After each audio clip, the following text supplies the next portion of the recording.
Cyril de Souza Cardozo, s'il vous plaît. Hein? Ah oui. Est-ce qu'on peut avoir la petite télécommande? Eh ben voilà, elle arrive. Bon, vous aurez la chance d'entendre les présidents plus tard. Mais on va donc commencer les plénières. Il y aura 3 intervenants ce matin, puisque Johan Nedelec est excusé. Cyril de Souza Cardozo, avec qui je vais commencer. Ensuite, Judith Meil, directrice des affaires institutionnelles chez DocaPost. Et enfin, pour terminer cette matinée, avant l'intervention de Madame la Ministre, Romain Lucaso, directeur général, le groupe Lasset. Mais on commence donc avec Cyril. Enchanté de te recevoir ici. Un plaisir, merci pour l'invitation. Et on va tout de suite poser une question forte. Hein. L'IA, mais de quoi on parle? Histoire de poser les bases de ces 2 jours d'échange et de débat. Ta tâche est ardue parce qu'effectivement c'est assez vaste. On l'a vu à travers les différentes prises de parole. Je crois que tu voulais commencer cette démonstration par une forme de défi. Bah exactement, alors tu m'as donné je crois 10 minutes, donc tu me donneras le timing pour que j'essaye de respecter pleinement les choses. Mais mon but c'est d'essayer de poser en tout cas avec vous clairement les termes de ce dont on est en train de parler et ce qui va faire le fil finalement de ces 2 journées ensemble. Alors, l'intelligence artificielle, de quoi on parle? L'intelligence artificielle, traduction du terme artificial intelligence, déjà premier élément, c'est une mauvaise traduction puisque intelligence en anglais en tout cas, c'est plutôt lié à la notion d'information. Donc ça, premier élément, il faut prendre un peu de distance avec la notion de traduction intelligence en français. Mais c'est une notion qui est mouvante depuis maintenant un peu plus de 80 ans. Mais en gros, si on doit se donner une définition assez simple, qui est désormais reprise par l'Union européenne ou l'OCDE, c'est tout simplement un système informatique qui cherche à reproduire un fonctionnement cognitif humain. D'accord ? Donc c'est assez simple. Et en réalité, du coup, quand on se donne cette définition-là, c'est quelque chose qui existe depuis très longtemps. Donc il faut vraiment que chacun l'ait en tête. Effectivement, l'IA nous entoure depuis longtemps. Et à l'intérieur de l'IA, on va avoir plusieurs grandes écoles. On a historiquement, dès les années 50, 2 grands ensembles, ce qu'on appelle d'un côté le cognitivisme, l'IA symbolique. C'est en gros des personnes qui se disent que pour rendre une machine intelligente, il faut lui apprendre des règles de logique. Donc tous les systèmes experts que vous utilisez, ou tout système qui utilise quasiment un algorithme, peut être classé à l'intérieur de ça. Mais en gros, on apprend des règles de logique. Et très vite émerge une deuxième IA qui s'appelle les IA statistiques, qui, elle, te dit, non, il faut donner des données à la machine, et de la donnée émerge de l'intelligence. Et c'est là-dedans que va se trouver la révolution qu'on est en train de vivre aujourd'hui, puisqu'au fur et à mesure du temps, au début des années 2010, une technologie va commencer à arriver à maturité, ce qu'on appelle les réseaux de neurones. Et ça va ouvrir l'ère de ce qu'on appelle le machine learning, l'apprentissage machine, des algorithmes qui cherchent à aider la machine à apprendre à partir de la donnée. Dedans ça, les réseaux de neurones. Quand je crée des réseaux de neurones donc, qui copient notre fonctionnement neuronal et que je mets beaucoup de profondeur, on va créer ce qu'on appelle de l'apprentissage profond, du deep learning. Et en 2017, une technologie va émerger qui s'appelle les transformers. Le T dans ChatGPT, ouvrant l'air à une capacité de concentration de la machine et ouvrant l'air à ce qu'on appelle les modèles de fondation. L'IA générative, on va, à mon avis, beaucoup parler d'IA générative, mais ayez juste en tête que cependant, il n'y a pas que ça dans l'univers de l'intelligence artificielle. Et donc, effectivement, je me suis dit, tiens, en préparant ça, le temps qu'on a ensemble sur scène, c'est 30 minutes. Donc, bien sûr, je ne vais pas faire mon défi ici. Donc, je me suis enregistré à faire mon défi en 30 minutes. Ma question, c'était, est-ce que je pouvais vous produire une synthèse de tout ce qui se produit ou a été réfléchi en matière d'IA et de collectivité territoriale et de vous le transformer dans un site web mis en ligne directement. D'accord ? Donc, je me suis dit, est-ce qu'en 30 minutes, je peux produire ça avec différents éléments ? Donc, ça va me permettre, moi, d'expliquer un peu plus précisément de quoi on parle. Et j'ai commencé avec Mistral. Ça, c'est pour être un peu chauvin, mais aussi parce qu'il est essentiel qu'on ait en tête que oui, il y a des enjeux de souveraineté technologique. Nous, chez Polaria et Managia, notre chaire de recherche, on œuvre énormément sur ces sujets-là. Bon, ici, je commence avec quelque chose de très simple. Donc, dans les modèles de fondation, on a ce qu'on appelle des large language models. Et retenez une chose, ces modèles de fondation, ces IA génératives, ce sont juste un réseau de neurones, c'est un grand système qui se représente le monde dans des espaces mathématiques. Vous représentez le monde là, dans un espace en 3 dimensions. Mistral, là, qui est en train de parler, il vit dans un monde à 3750 dimensions. La seule chose qu'il fait, c'est qu'on lui a donné des textes, plein de textes d'ouvrages de l'humanité. On lui a donné ces textes-là. Et quand je lui pose une question, vous voyez, l'IA, ici, va venir répondre par rapport à la question que je lui ai posée en générant simplement les syllabes qui suivent ce qu'on appelle mon prompt, donc la commande que j'ai donnée à la machine. Un système d'IA, on est d'accord, c'est uniquement, en tout cas sur les large language models, des générateurs de syllabes. Okay, la seule chose que fait la machine, c'est qu'en gros, on lui a donné plein de textes, elle a pris tous ces textes, et elle a caché, elle a fait de l'autosupervision, elle a caché chaque phrase, et elle s'amusait à essayer d'imaginer ce qu'il y avait à la place au regard du contexte. Donc elle avait appris à écrire statistiquement dans n'importe quel langage, dans n'importe quelle expertise, dans n'importe quel style, et si je sais bien prompter, le terme prompt est un terme français, on parle d'ingénierie du prompt, j'insiste sur ces dimensions-là, poser les bonnes questions, eh bien l'IA est capable derrière de m'apporter les bonnes réponses. Bon, du coup, j'ai en tout cas posé plusieurs questions à la machine. J'insiste sur un point, une IA, ça ne vaut que si je la place dans un environnement de connaissance. Un LLM, par définition, du coup, c'est pas... alors déjà, premier élément, c'est pas intelligent. D'accord ? Ça, juste histoire qu'on coupe tout à fait ce sujet-là. J'espère qu'il n'y aura pas de suspense sur la question. Une intelligence artificielle, ce n'est pas intelligent et ça ne va pas devenir intelligent. Okay, ça, c'est déjà, au moins, on règle le problème et ça, on le met de côté. Par contre, vous allez voir, il y a quelques éléments. Bon, derrière ça, je suis allé cette fois-ci sur Gemini, l'IA de Google, pour une simple raison, c'est qu'elle a actuellement plus de contexte. Je lui ai donné 5 rapports sur l'IA, donc les 5 rapports les plus importants en matière d'intelligence artificielle, 495 pages, et elle a résumé, donc je lui ai demandé de me synthétiser, d'extraire un peu de ces rapports quel était l'impact potentiel de l'IA, et donc elle est venue me résumer à peu près en 30 secondes, elle m'a rédigé une note complète sur effectivement l'impact de l'IA sur le monde du travail. J'ai refait la même chose, toujours sur la même IA, mais cette fois-ci avec les meilleurs rapports, donc 9 rapports sur cette fois-ci l'IA et les collectivités territoriales. D'accord ? Donc j'ai pris d'abord 5 rapports sur l'IA, puis 5 rapports sur l'IA et les collectivités territoriales, pareil, à peu près le même temps. Ici, vous voyez tout à l'heure quand j'ai utilisé Mistral, j'ai demandé à l'IA d'aller sur Internet pour sourcer son information. J'utilise une IA toujours dans un espace de connaissances. Là, je fais une autre chose. Son espace de connaissances, c'est plus Internet, ce sont les données que je lui donne. C'est la bonne manière d'utiliser l'intelligence artificielle. On utilise l'IA toujours dans des espaces de connaissances pour venir, effectivement, qu'elle interagisse avec les données, en tout cas qui m'intéressent, d'où l'enjeu, bien entendu, de la propriété de la donnée. Derrière ça, je lui ai demandé, alors je suis retourné voir cette fois-ci, je crois, Mistral. Je lui ai donné, parce que je lui ai demandé de me créer le contenu d'un site web et j'ai demandé à Mistral de me donner le titre et un résumé chapeau du texte que j'avais rédigé pour venir le récupérer. Donc comme ça me permettait d'avoir ça. Et tout ça, vous allez le récupérer, d'accord ? Parce que tout ça, c'est 100% généré par IA, mais vous allez pouvoir récupérer la matière de ce qui a été, en tout cas, produit. Alors je ne sais plus après quel titre il m'a donné, mais là, vous allez le voir. Hop, je lui donne l'élément. Et ici, voilà, il me rédige ça. Donc il m'a dit IA et territoire, réinventer le service public. En tout cas, c'est le titre qu'il propose.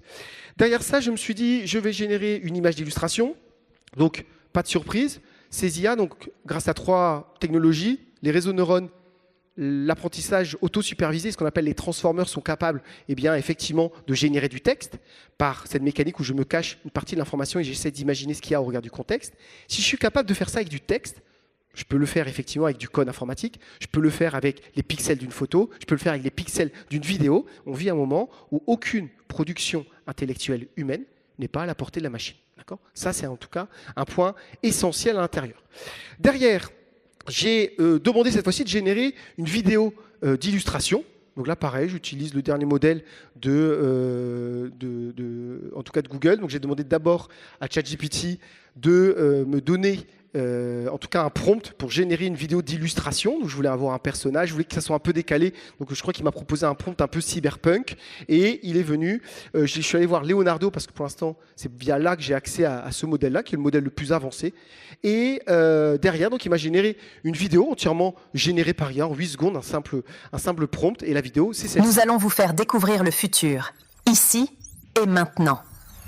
Donc ici, rien, aucun pixel de vrai, il n'y a rien qui a été copié, tout a été généré pixel par pixel, mais par la même mécanique que je viens de vous expliquer. On commence à avoir des scènes complètes, je vous inviterai à aller voir en ligne les scènes qui sont produites par VO3. On a des scènes d'interaction, des dialogues, des films entiers qui sont aujourd'hui générés par ça. Ça pose plein de questions, bien entendu, mais en tout cas, technologiquement, c'est des choses qui sont assez faciles, faisables et en tout cas accessibles. Pour l'instant, je ne reviens pas sur les dimensions écologiques derrière tout ça. Après ça, je me suis dit, il y avait des données chiffrées dans les rapports que j'ai récupérés et j'avais envie de vous donner, en tout cas de produire un dashboard interactif. Ça peut arriver que dans notre collectivité territoriale, il faille analyser de la donnée. Ça, pareil, la IA est parfaitement capable de le faire. Ici, j'ai utilisé Claude, donc je lui ai donné toutes les données chiffrées. Et vous voyez ici, à droite, il génère un code, informatique pour mettre en forme le dashboard. Et je vais avoir un dashboard interactif que je vais mettre à disposition sur le site. Et vous voyez, le site, c'est à peu près 30 secondes généré. Avant, vous savez, il y a des gens qui utilisaient Excel. D'accord ? Ça, on n'utilise plus. Voilà. Avant, il y a des gens qui faisaient leur PowerPoint eux-mêmes. Ça, c'est plus un... Enfin, voilà, j'espère que personne ne fait ça aujourd'hui, bien entendu. Il y a des gens qui rédigeaient des notes stratégiques, faisaient des recherches web pour écrire des notes. Voilà. Ça n'existe plus. Mais voilà. Je sais que vous êtes déjà dans l'étape suivante. Donc, après ça, je me suis dit que j'allais créer un assistant IA. Et cette fois-ci, je suis allé sur Mistral. J'aime bien les technologies françaises. Et je suis ici venu lui donner, lui dire, voilà, tu es un assistant, tu vas répondre à toutes les questions concernant les rapports que je vais te donner. Et hop, en l'espace, pareil, à peu près 30 secondes, 1 minute, vous êtes capable de générer ici un agent qui ne va répondre à vos questions concernant un ensemble de rapports que selon votre style. D'accord ? Et vous allez pouvoir créer vos propres assistants. Et forcément, dans les organisations, à côté des collaborateurs de l'organisation, vont émerger des assistants. Et d'un coup, vous allez pouvoir interagir avec eux parce qu'ils vont être là pour aller plus vite. Et on ouvre en tout cas derrière ça toute une ère. Derrière, forcément, j'ai voulu générer le site web. Donc, j'ai récupéré toute la matière que j'ai produite. Et j'ai demandé à l'IA de me générer entièrement le site web. Pas de surprise, derrière, c'est juste du code. Et donc, je suis allé quand même mettre la vidéo sur YouTube, celle que j'ai produite. Et je lui ai demandé de mettre en ligne le site web. Et le site web, aujourd'hui, est en ligne. Et si vous voulez le récupérer, il vous suffit juste de scanner ce QR code que j'ai, bien entendu, généré par IA. J'ai bien entendu juste rajouté une mention en haut du site indiquant que ce site avait été entièrement généré par IA.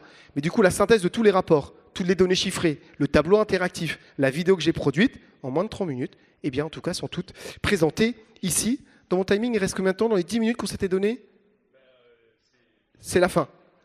C'est bien ? Bon. Donc voilà, en tout cas, j'ai produit ça dans le temps qui était imparti. Et alors après, il va falloir se poser plein de questions, mais je crois qu'on a le temps un peu d'en discuter. J'insiste juste sur un point. Je vous ai montré une partie des choses grâce à des modèles aujourd'hui qu'on appelle les LRM, les Large Reasoning Models, mais aussi ce qu'on appelle des Large Action Models. En gros, les Large Reasoning Models, maintenant, sont capables de produire des raisonnements cognitifs, des raisonnements logiques en amont de la production de réponses. Et les Large Action Models sont aujourd'hui des IA qui sont capables d'agir directement sur les interfaces. Par exemple, il y a une IA qu'on aime beaucoup, mais qui vient d'être rachetée d'ailleurs par Salesforce, qui permet... par exemple, je viens de lui dire, organise-moi mes deux prochaines semaines de vacances, début juillet au Portugal, pour un couple et un enfant. Cette IA, je ne vous parle pas de science-fiction, c'est des choses qui sont possibles, va directement aller sur Internet, va aller sur Booking, va remplir les formulaires. Si je lui ai donné ma carte de crédit, elle peut payer à ma place. Je ne lui ai pas donné ma carte de crédit, d'accord, mais elle peut le faire. Et en cours de route, si jamais, par exemple, elle se dit, tiens, dans le séjour que je suis en train de programmer, il y a un petit restaurant sympa où il pourrait s'arrêter le midi, mais il faut appeler pour réserver, l'IA appelle. Et elle va parler avec le restaurateur dans la langue du restaurateur pour réserver potentiellement les choses. Ça juste, ça y est, c'est disponible aujourd'hui. Ces agents, si jamais je me dis, on vient tous de finir les déclarations d'impôts, pareil, d'ici dans les 36 mois, on aura ce moment où on dira, tiens, va remplir ma fiche d'impôt, tu as toutes mes données, occupe-toi de remplir ma fiche d'impôt, et l'IA ira à cette place. Et dans ce cadre-là, on arrive du coup dans un moment où, et vous voyez ici les benchmarks, l'IA nous a dépassé sur l'intégralité des benchmarks cognitifs humains. Là, ici, c'est tous les benchmarks qu'on a suivis depuis des années. Et ici, sur la droite, vous avez O1, qui, ça y est, était le premier modèle d'IA qui venait de dépasser le niveau doctorant dans n'importe quel domaine de connaissances humaines. Maintenant, on est O3, on est beaucoup plus large. Désormais, O3 a d'ailleurs 130 à peu près de QI. Albert Einstein, c'était 160. On aura dépassé a priori d'ici la fin de l'année. L'avantage de ça, c'est que tout le monde est inquiet et a peur souvent de se dire j'ai peur d'être dépassé par l'IA. Du coup, je vous propose d'être très à l'aise avec ce sujet-là. Ça y est, c'est fait. D'accord, donc c'est cool. Donc on peut se débarrasser de cette peur. Et en même temps, c'est juste uniquement sur la dimension de cognition. Et j'insiste sur ça, l'intelligence humaine ne se résume pas à la cognition. Et en fait, vous voyez, le monde ne s'est pas effondré. Et c'est pas grave. La question, c'est comment on va s'en augmenter avec plein d'enjeux. Mais je crois qu'on va avoir l'occasion d'en parler. Oui, alors déjà, on peut applaudir la petite démonstration, je pense, parce que en 10 minutes, vous avez pu prendre conscience de de ce qui était possible de faire. Juste, je vous précise aussi, dans le cadre de cette interview, il y aura un temps à la fin où vous pourrez poser des questions, parce que j'ai entendu plusieurs fois des O, des A pendant sa démonstration, donc vous pourrez interroger Cyril directement. Juste la première question, Cyril, on t'a vu lors du défi, t'es passé sur le chat, t'es passé sur Gemini, Claude, enfin plusieurs. Est-ce que là, nous, les gens qui sont là, est-ce qu'on doit avoir sur notre téléphone, sur notre ordi perso, l'appli ChatGPT, Gemini, Copilote, le chat, Leonardo, voilà. Ou est-ce qu'avec une, déjà, qu'on maîtrise, c'est pas mal? Parce que les gens sont un peu perdus, parce que tout le monde propose son IA. Exactement. Moi, je pense il est très important à 2 dimensions là-dessus. Non, il faut commencer avec un outil. Voilà. Alors moi, parce qu'aussi il y a une dimension de souveraineté technologique, moi je préconise Mistral, qui est très bon. Alors oui, un peu inférieur sur certains benchmarks par rapport à des outils comme Gemini ou ChatGPT, mais il est très bon. Et sincèrement, il progresse énormément, il y a de très belles annonces. Et je crois qu'on est dans un moment technologique où il faut soutenir en tout cas la technologie française. Donc je préconiserai en tout cas Mistral. Bien sûr, certains d'entre vous peuvent aussi utiliser d'autres IA. La seule chose qu'il faut avoir cependant en tête, s'il vous plaît, prenez un abonnement. Ok ? Parce qu'il faut absolument mettre fin à une très mauvaise habitude qui est le gratuit. Le gratuit, c'est extrêmement dangereux. Si c'est gratuit, c'est vous le produit. Et ça, c'est une problématique. Les réseaux sociaux nous l'ont montré. Ça pose énormément de sujets maintenant en démocratie. Eh bien, à l'ère de l'IA, ça va être encore plus sensible. Et donc, si vous utilisez normalement le bon outil avec le bon abonnement, eh bien, effectivement, vos données sont sécurisées. Et donc, en la matière, qu'on soit très clair, j'ai demandé à notre expert de l'IA, chercheur chez nous ce matin, il m'a répondu très concrètement qu'on fait l'évaluation complète. Eh bien, en termes de protection des données, l'abonnement payant sur Mistral, c'est ce qui vous garantit le maximum en tout cas de protection. Et ça revient à combien par mois? On est aux alentours, alors... Une vingtaine d'euros. Et c'est ça, on est à peu près une vingtaine d'euros par mois, en sachant que pour toutes celles et ceux qui ont un abonnement free ici dans la salle, alors c'est pour pas faire une publicité pour free, mais c'est la réalité. Sachez que vous avez pendant 1 an droit à un abonnement gratuit à Mistral. Je l'insiste, c'est pas pour faire la promotion de cette offre-là ou d'une entreprise privée, c'est juste parce qu'à un moment donné, je pense qu'il est intéressant d'avoir conscience que voilà, ça nous permet de rentrer, en tout cas dans ce temps-là. Tu le disais d'entrée de jeu, de dire que le dépassement cognitif c'est fait. Qu'est-ce qui fait qu'on est encore devant? Tu le disais, la cognition, ce n'est pas l'intelligence. Alors ça, c'est hyper important. Enfin, en tout cas, le sujet central ici, c'est que forcément, ça nous oblige à réinventer ce que c'est la valeur humaine. On est dans un moment un peu suspendu, là, en ce moment, où il y a une sorte de décalage très fort entre le potentiel technologique et ce qui est mis en œuvre. Mais qu'on soit clair, oui, il y a des fondamentaux qui sont en train de se transformer. Il y en a 2 en réalité. Un, c'est notre rapport aux écrans. Aujourd'hui, dans cette salle, tout le monde, ça paraît normal, pour tout le monde ici, d'utiliser des écrans de navigation. Vous savez, vous remplissez des formulaires, vous cliquez sur des boutons, vous allez sur des sites web, des sites intranet, sur des logiciels, vous utilisez des applications mobiles. On a utilisé toutes ces interfaces de navigation, l'UX, l'UI design, qui structure le monde professionnel. Pourquoi on a inventé ça? Parce que la machine n'était pas suffisamment intelligente pour finalement aller là où on avait envie, donc il fallait la prendre par la main. À quoi servent toutes ces interfaces si je suis capable d'avoir une IA à qui je peux parler, par la voix, ça fonctionne très bien, ou par l'écrit, et qui m'affiche uniquement l'information dont j'ai besoin? En réalité, ça ne fonctionne plus. En tout cas, il va y avoir une transformation importante là-dessus. Ça, c'est le premier élément, parce que je pense que vous savez aujourd'hui, quand on dit à certains jeunes qu'il y a eu une époque où il n'y avait pas de smartphone, les jeunes sont vachement étonnés, quoi. Ils se disent, mais comment vous vous retrouviez lorsque vous donnez rendez-vous? On était à l'heure, voilà, il n'y a pas de secret. Mais ça étonne les jeunes. Et moi, je pense que ma fille, quand je lui raconterai notre époque, je lui dirais, il y a des gens, ils cliquaient sur des boutons, ils remplissaient des formulaires, ils remplissaient des tableaux. Elle va être vachement épatée, quoi. Elle dit, ah oui, vous faisiez ça à votre époque. Ça n'existera plus. Et le deuxième élément, du coup, ça nous amène, oui, si les cognitions, en tout cas, l'augmentation de la cognition par l'humain, qu'est-ce qui reste à l'humain? En réalité, les études nous montrent très clairement qu'il y a énormément d'espace qui nous reste. Et il y en a 3. D'accord? Il y a 3 notamment. Il y a notamment l'appréhension sensible du monde. Il y a le temps long. Et il y a l'interaction humaine. Et en gros, ça se fonde sur une réalité, c'est que la cognition, l'IA, est en train de copier la cognition humaine, parce qu'en fait, c'est un outil qui, biologiquement, est assez rudimentaire. Parce que même si nous, on a, dans notre société, construit un paradigme de pensant que l'intelligence humaine était ce qu'il y avait de plus élevé au-dessus de tout, en tout cas la cognition humaine, En réalité, biologiquement, c'est pas vrai. C'est un outil assez rudimentaire. Par contre, on a deux types d'outils qui sont beaucoup plus anciens et que la technologie n'est pas prête de remplacer, qui sont notre capacité à l'intelligence collective, à l'interaction humaine. 2/3 de vos neurones sont là pour être en interaction avec les autres. Tout ce qu'on est en train de faire aujourd'hui, vous venez pour participer à des temps, en réalité, vous pourriez regarder des vidéos YouTube. Et en deux, vous avez décidé de venir ici. En vrai, ce n'est pas tant pour ce qu'on est en train de se dire là, mais c'est juste parce que vous avez envie d'être ensemble et d'interagir les uns avec les autres. L'intelligence collective, c'est quelque chose qui est une clé chez nous, en tout cas chez l'Homo sapiens, et ça, ce n'est pas prêt d'être remplacé par l'IA, ou en tout cas l'IA va venir y participer comme un nouveau membre dans cette intelligence collective. Le deuxième élément, c'est effectivement notre corps humain, notre appréhension sensible. Ça a des millions d'années. Et ça, cette compréhension sensible du monde, ça, l'IA non plus ne l'aura pas. Et ensuite, on a le temps long. Les études le montrent. Toutes les tâches de court terme. Je vous l'ai dit, faire un PowerPoint, faire un tableur Excel, traiter des choses assez rapidement. Moi, j'ai Gemini, par exemple, sur ma boîte mail. J'arrive et d'un coup, je lui dis, synthétise mes mails non lus. Tout à l'heure, je vais faire ça. Et après, je vais dire, rédige mes mails. Rédige les réponses aux mails que je n'ai pas lus. Il va me préparer les réponses. Et après, je pourrai envoyer. Ça pose d'autres problèmes après, j'en reparlerai. Mais en tout cas, ça, c'est facile. Donc, à chaque fois que je fais des tâches de court terme ou rapides, je dois comprendre qu'en termes d'humain, j'ai plus d'avantages. Par contre, les benchmarks montrent que quand on rentre dans le temps long, interaction humaine, dans l'appréhension sensible du monde, l'être humain, il retrouve de la valeur ajoutée. Alors oui, fondamentalement, ça va demander de réinventer nos métiers, de réinventer nos organisations, de réinventer tout ça. Avec un point, c'est qu'on n'est pas là pour faire de l'IA. Quand vous travaillez dans les collectivités territoriales, votre objectif, ce n'est pas faire de l'intelligence artificielle. Il n'y a pas d'injonction à l'intelligence artificielle. Vous, votre mission, c'est d'être au service du public, au service du territoire. Et la question, c'est comment l'IA va vous aider dans cette mission. Pas l'inverse, il ne faut pas en tout cas inverser les choses. Par rapport à une question pratique, on l'a un peu évoqué lors des discours introductifs. Est-ce que l'IA est une révolution du type l'électricité, l'imprimerie, ou est-ce que l'IA est une nouvelle évolution d'Internet, comme l'ont pu être les smartphones à un moment donné? Alors là-dessus, c'est vrai qu'il y a toujours un peu des nuances qu'on appelle notamment disruption en innovation, comment on la définit, sous un angle d'ailleurs plutôt sociologique, humaine.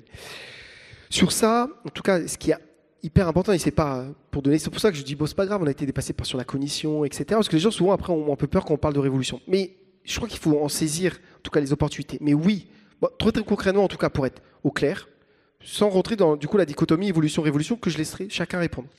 En tout cas, il y a une chose qu'on sait déjà, c'est que l'IA va avoir plus d'impact sur notre monde que l'effet cumulé de l'arrivée de l'ordinateur, d'Internet et du smartphone. D'accord ? En termes d'effet cumulé. Voilà. Donc ça, c'est le premier élément. Sur un temps beaucoup plus court. Il a fallu 50 ans à l'électricité pour vraiment se déployer. Il a fallu quasiment le même temps équivalent à l'ordinateur, à Internet un peu plus rapidement, mais une vingtaine d'années. Le smartphone, il a fallu un petit peu de temps. Là, ChatGPT, lorsqu'il est sorti, et ChatGPT c'est une IA parmi d'autres, a mis 60 jours pour atteindre 100 millions d'utilisateurs. En 24 mois, on est passé de 1% des professionnels français qui utilisaient de l'IA au travail à 30%. On n'a jamais vu, une vague technologique aller aussi vite. 85% des étudiants utilisent l'IA désormais de manière hebdomadaire. On ne sait pas pourquoi faire, mais ils l'utilisent. Mais ça a un impact, ça aura un impact sur les attendus, d'ailleurs, des prochains recrutements. Cette vague technologique est en train de se diffuser à une vitesse de manière concrète qu'on n'a jamais vue. Et je donne un impact, parce que ça y est, on commence à avoir des impacts. Ce n'est pas sur la disparition des emplois, parce qu'il y a aussi plein d'emplois qui se créent. Mais je prends, moi, un niveau très clair. En 12 mois, 25% des emplois de codeurs ont disparu aux États-Unis. On est revenu en termes de niveau d'emploi à l'ère pré-Internet. Ok ? Oui, parce qu'aujourd'hui, 30% du code est généré chez Microsoft ou Google, il est fait par IA. L'année prochaine, on approchera potentiellement les 90%. On sait qu'en 2026-2027, une bonne boîte technologique aura 95% de son code généré par IA. On l'a vu, tu es capable de créer un jeu vidéo en... oui. Exactement, on a en moins d'une heure, vous utilisez Claude, vous générez, j'ai publié sur mon LinkedIn effectivement la capacité à générer un jeu vidéo rapidement. Effectivement, c'est des choses en tout cas qui sont accessibles. Donc, l'idée de dire que ne pas regarder cette vague-là en face, en réalité, en sachant de se dire qu'à un moment donné, oui, elle va avoir un impact, oui, elle va transformer le monde, et la question, elle n'est plus, est-ce qu'on la prend ou pas ? Naturellement qu'à un moment donné, elle est en train de se déployer. La question, par contre, c'est il y a eu dans les discours introductifs, On doit s'emparer en ayant l'exigence de la souveraineté technologique, en ayant l'exigence de l'éthique, de nos valeurs françaises, de nos valeurs européennes. Tout à l'heure, il y a eu l'introduction sur DeepSeek, le moteur chinois. C'est vrai, vraie révolution sur l'aspect énergétique. Tant mieux, on commence à réfléchir sur des systèmes en tout cas qui sont plus performants. Par contre, DeepSeek, si vous lui demandez si Taïwan, c'est un pays, il va vous dire qu'il ne peut pas répondre à la question. Voilà. On a entraîné 2 IA, l'une sur le Wikipédia chinois, l'autre sur Baidu. Le premier est censuré en Chine, l'autre pas. Et quand on a posé des questions sur la démocratie, le premier était attribué le terme de prospérité à la démocratie, le deuxième le terme de chaos. Et nous, dans cette salle, individuellement, collectivement, mais aussi pour nos citoyens, mais aussi également pour nos enfants, nos petits-enfants, on doit se poser cette question. Quand on va utiliser ces IA pour accéder à nos connaissances, pour produire de la connaissance, pour créer de nouveaux contenus, on souhaite qu'ils le fassent comment ? À travers des biais anglo-saxons ou chinois, ou est-ce qu'on va faire vivre notre propre culture à l'intérieur ? Donc oui, il faut s'en emparer. Et là, je crois qu'en tout cas, la fonction publique, l'action publique va avoir un rôle important, en sachant que cependant, il a été dit aussi en introduction, qu'il y a un sujet global de l'impact du numérique, avec cette idée de se dire, il va aussi falloir décider quand est-ce qu'on utilise de la high-tech. Moi, si ma mère va utiliser une radio pour détecter des cancers, je trouve que c'est pas mal qu'elle ait un système high-tech.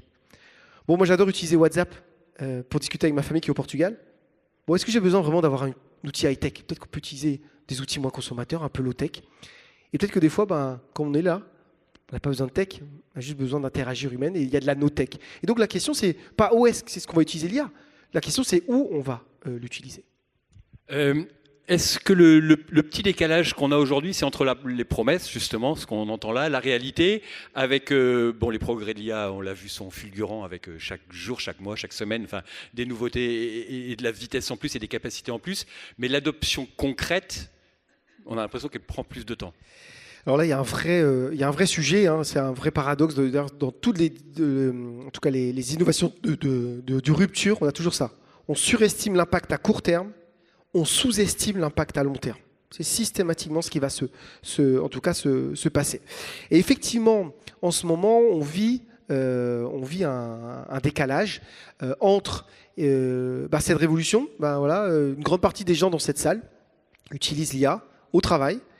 65% des gens qui utilisent l'IA au travail le font sans le dire à leur employeur. On est dans une révolution individuelle et plutôt égoïste pour aller plus vite par rapport aux collègues, mais on a peu de travail ou de projets collectifs. Parce qu'effectivement, il y a cette sorte de décalage d'une technologie qui va tellement vite, qui offre aussi des enjeux, des difficultés, sur comment on s'en empare bien, etc. Et donc, il y a un décalage qui est en train de se creuser entre le potentiel technologique et effectivement son appropriation dans le monde réel. Ce qui fait craindre des ruptures à certains endroits. Parce qu'à un moment donné, il y a c'est moins vrai dans le secteur public, mais dans l'univers privé, des business models qui vont être disruptés d'un coup. Parce que d'un coup, une nouvelle organisation centrée sur l'IA et la data va venir s'emparer en tout cas du potentiel. Avec un point, et je le répète depuis 24 mois, j'ai fait un graphique où j'ai montré en 40 minutes, là j'ai fait en 30 minutes les choses, mais j'ai un autre défi où en 40 minutes, je cherche à créer une entreprise. Et j'ai montré ce que je pouvais faire il y a 24 mois, qui relevait de quelques actions, à aujourd'hui quasiment la création d'une entreprise vraiment complète avec le marketing complet. Et à chaque fois que j'ai fait ça depuis 24 mois, j'explique qu'on n'est qu'au tout début de la vague technologique. D'accord ? Et j'insiste. Ce que je vous ai montré là aujourd'hui, certains d'entre vous en connaissent une partie, d'autres peut-être un peu moins. Dans tous les cas, ce n'est que le début de la vague technologique. Ce que je vous ai montré dans 3 mois, c'est ringard. Ok ? Vraiment, ayez en tête cette dimension. La vague technologique ne fait que commencer. D'où aussi la problématique, c'est que les gens commençaient à jouer avec ChatGPT. D'un coup, ils se disent « Ah ouais, mais quand je lui pose une question, il ne sait pas bien répondre, etc. » Donc, les gens n'avaient pas compris qu'on pouvait l'envoyer sur Internet. Puis après, ils disent « Ouais, mais quand il répond des trucs cool. Moi, j'ai besoin de faire des vraies analyses complexes. » Et ils ne savent pas que maintenant, il y a le Deep Search qui permet effectivement de créer des agents qui sont capables de faire des vraies analyses complexes. Et du coup, nous, on a fait les benchmarks. Si vous utilisez n'importe quelle IA avec un mode de raisonnement plus un Deep Search, l'IA va tourner entre 45 minutes, 1h, 1h30. Vous lui donnez un sujet stratégique où elle va aller chercher dans une base documentaire. On sait aujourd'hui que l'IA est capable de produire à peu près en 1h30 l'équivalent d'une note stratégique rédigée par 3 consultants experts pendant 1 mois. D'accord ? C'est ça la réalité. Alors d'un coup, on peut se dire « Ah putain, mais alors, du coup, les consultants experts, il y a un truc. » Mais sauf que ça veut dire aussi que chacun d'entre vous, désormais, a dans la poche ce potentiel-là également. Qu'est-ce que, pour les collectivités, question qui peut paraître idiote, mais qu'est-ce qu'on va faire de ce temps gagné dans la productivité, dans la façon différente de travailler ensemble? C'est du temps en plus peut-être pour les agents, alors c'est pour... ça change les choses. Moi, j'aimerais vous dire que ça va être du temps en plus pour les agents. D'ailleurs, il faudrait que ça soit du temps en plus pour de l'interaction humaine, du temps en plus pour mieux comprendre le territoire, être au service du public. Mais si on laisse les choses aller, c'est pas ce qui se passera. Parce que je vais vous dire ce qui va se passer. Parce que c'est social et c'est systématique, c'est répété à travers l'histoire. À chaque fois qu'une technologie a émergé, avec la promesse de nous faire gagner du temps, on a accéléré. À notre époque, là, on n'a jamais eu autant d'outils de productivité. Si je prends les mêmes personnes dans vos postes équivalents il y a 30 ou 40 ans, vous n'avez jamais eu autant l'impression de manquer de temps. Autant de temps. D'accord ? On n'a jamais eu autant de burn-out dans notre époque que maintenant. Et à chaque fois qu'une révolution arrive, tout le monde est angoissé pour se dire « Oh là là, ça y est, le travail va disparaître ». Non, le risque, c'est pas que le travail disparaisse. Le risque, c'est qu'on accélère encore plus. Parce que maintenant, je peux traiter moi mes mails de manière automatique. Voilà, très vite, je peux répondre du coup plus rapidement. Mais maintenant, je réfléchis, je me dis, ok, du coup, je peux traiter plus vite mes mails. Du coup, répondre plus rapidement. Du coup, vous envoyez plus vite mes réponses. Mais vous, si vous utilisez l'IA, vous allez pouvoir, du coup, traiter plus vite vos mails. Et du coup, me répondre plus rapidement. Et me renvoyer vos mails. Ok. Du coup, je peux faire des présentations. Ok, très longues. Super. Je peux générer beaucoup plus de PowerPoint pour faire quoi? Plus de présentations? Rédiger plus de notes? Que du coup, vous enverrai. Vous utiliserez l'IA pour les résumer. Il y a quelque chose de bizarre. Ou, par exemple, maintenant, je peux créer mon avatar, je peux l'envoyer en réunion Zoom. Du coup, je peux faire plus de meetings, de réunions. Et ça se trouve, ferait la même chose. Du coup, on est là et nos avatars sont en train de s'engueuler en réunion. Et du coup, on s'envoie plus de résumés. Bon, ok, qu'on va résumer par IA. Enfin, et du coup, il y a quelque chose qui nous pose question quand même. Il va falloir se dire. Je vous raconte une chose. Cyril m'a envoyé son PowerPoint qui, à la base, faisait 55 pages. On se connaît, c'est pour ça que je le tutoie. Il me l'a envoyé à minuit et quart. Le lendemain, j'ai 55 pages, mais tu te moques de moi. Je dis, tu sais ce que j'ai fait, j'ai pris l'IA pour m'en faire un résumé. Il me dit, oui, moi c'est avec l'IA que je l'ai fait. Et voilà, bon, donc par rapport à ce qu'il dit, voilà, c'est l'illustration par l'exemple. Exactement, c'est vécu. Et c'est ce que Armud Rosa, un sociologue allemand, appelle l'accélération. En réalité, il y a 3 types d'accélération. Notre société, d'ailleurs, c'est pas la technique qui provoque ça, c'est la société. On a effectivement cette chose-là qui fait que dans nos organisations, à chaque fois qu'on va libérer une minute de temps, la première chose qu'on fait, c'est s'empresser de la remplir. Et tous celles et ceux qui sont managers ici, je vous invite à faire une introspection sur vous-même. Si vos collaborateurs utilisent de l'IA pour aller plus vite, vous allez leur dire « Ah, c'est cool, partez plus tôt. » Du coup, non, c'est pas ce que vous allez leur dire. Voilà. Et donc, la question, et ça c'est la vraie question, et je crois que même ça peut être potentiellement la vraie question éthique première, c'est pas est-ce qu'on va faire des gains de productivité, on va les faire. Mais la question, c'est qu'est-ce qu'on va faire de ces gains de productivité? Moi, je n'ai pas la réponse. C'est à vous de décider. Mais je crois une chose, c'est que si on doit l'utiliser utilement, alors l'IA, on va falloir la mettre au service de l'interaction humaine, du temps gagné humain, de notre appréhension sensible du monde. Il va falloir le mettre au service, en tout cas, de choses qui construisent la valeur humaine, de la créativité, de l'innovation. Et je crois qu'on est dans ce moment où il faut effectivement se poser les bonnes questions pour décider ce qu'on va faire potentiellement de ces gains. Alors, on pourrait parler ensemble jusqu'à 15h cet après-midi, mais l'heure tourne et il y a d'autres intervenants. Est-ce que vous avez déjà des questions à poser à Cyril? Le principe est simple, vous savez, vous levez la main, il y a un micro qui circule et vous posez la question, on vous répond tout simplement. N'hésitez pas, parce que c'est le moment. Alors, je vais en profiter pour vous dire que Cyril est là toute la journée. Il va dédicacer ses ouvrages au corner de la librairie Dialogue. Il est disponible donc pour les dédicaces. N'hésitez pas pendant toute la journée. Il a écrit notamment avec Michael Cabon un livre sur le prompt. Parce que pour avoir des résultats efficaces avec l'IA, la base... Ça paraît tout bête, et on vous le répète, mais c'est d'écrire un bon prompt, et ça prend... Ça, c'est essentiel. Voilà.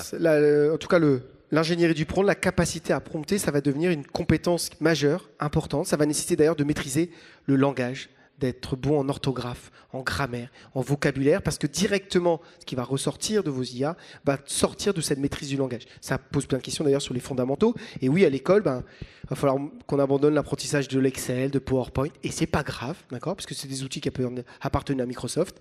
Et par contre, en parallèle, il va falloir revenir sur des fondamentaux, dont celui du langage, parce que c'est par là que va passer notre capacité à bien utiliser effectivement ces intelligences artificielles.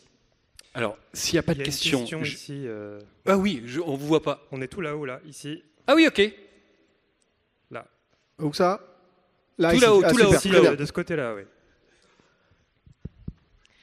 Bonjour, merci beaucoup pour cette présentation. J'ai trouvé ça super intéressant.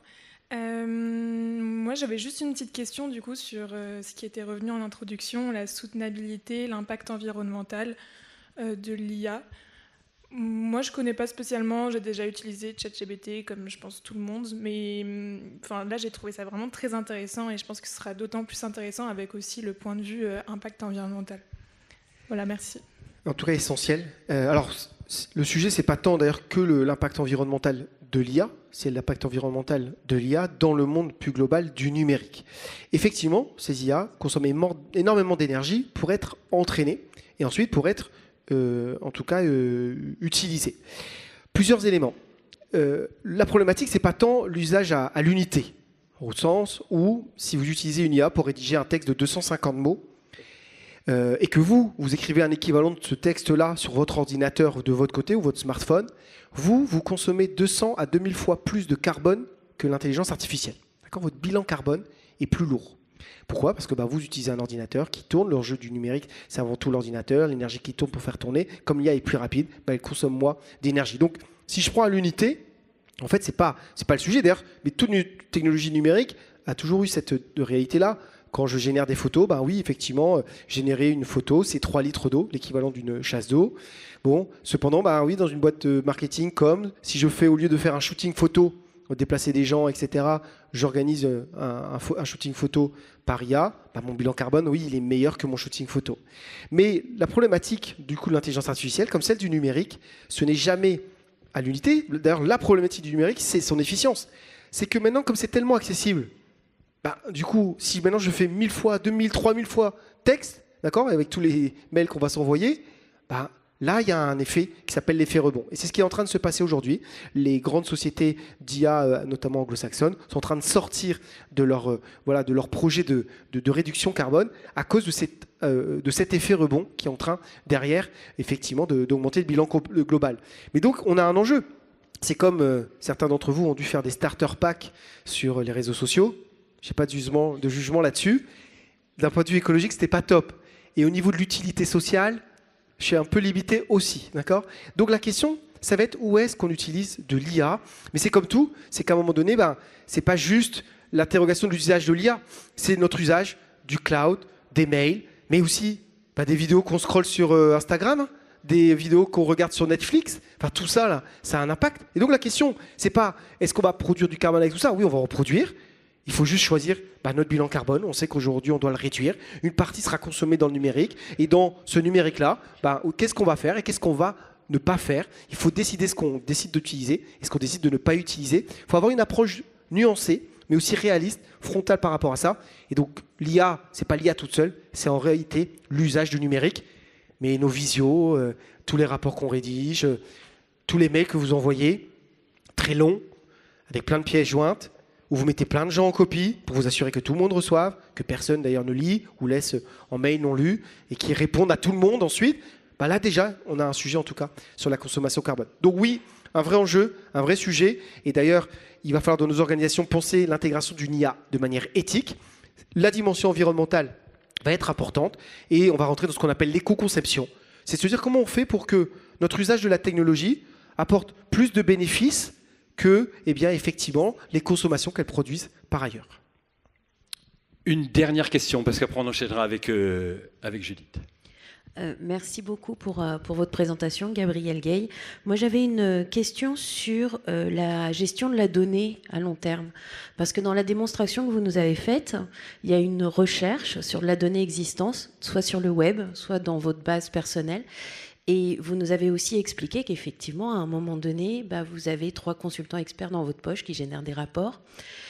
Mais au bout d'un moment, les rapports, ils vont être générés que par de l'IA. Et du coup, d'où vient cette gestion éthique de la connaissance, cette gestion humaine de la connaissance? Quel est votre point de vue sur ce sujet? Alors effectivement, il y a des réflexions sur la peur justement des effondrements des modèles, parce qu'actuellement, GPT-5 s'entraîne sur un web qui est lui-même généré par GPT-4. Enfin, voilà, et à un moment donné, il y a pareil, comme l'histoire de nos mails, il y a quelque chose qui tourne en rond.